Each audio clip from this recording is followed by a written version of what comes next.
সম্মানিত এলাকাবাসী, আমি বিখ্যাত কুখ্যাত একজন মানুষ। আমরা এখানে 5-6 জন আড্ডা মারতেছি, কিন্তু হাসতেছি না। কেন হাসতেছি না সেটা আপনারা অবশ্যই জানেন। বাংলাদেশের অবস্থাটা এখন এমন হয়েছে যে হাসতে গেলেও জীবন দিতে হবে। এজন্য আমরা এখন এখানে আড্ডা মারতেছি, কিন্তু হাসতেছি না। আর আশেপাশে দেখতেছি কোথাও কোনো মেয়ে মানুষ আছে কিনা, কারণ মেয়ে মানুষের সামনে হাসা যাবে না। হাসলে দিতে হবে জীবন। মা বাপের বুক শূন্য করে চলে যেতে হবে ওই দেশে। কোন দেশে বুঝছেন? বিদেশে। তো এখানে আমরা হাসবো না, আমরা আড্ডা ফুটি যাই করবে খাবার চা।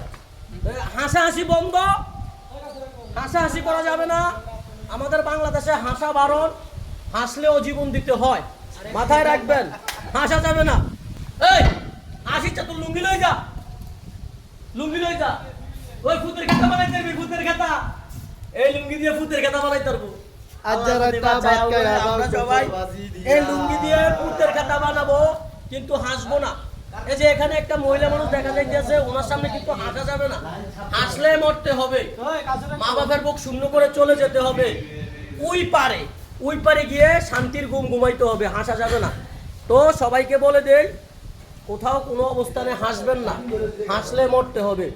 সুরেন নারায়ণের মতন থাকতে হবে সারা জীবন। আমাদের পুরুষ মানুষের জীবন হয়ে গেছে এখন সুরেন নারায়ণের মতন। সুরেন নারায়ণ যেমন উইকেট পাইলেও হাসে না, 6 মারলেও হাসে না। আমরা সবসময় এরকম গুমরা মুখ করে থাকতে হবে, হাসা যাবে না, হাসলে মরতে হবে।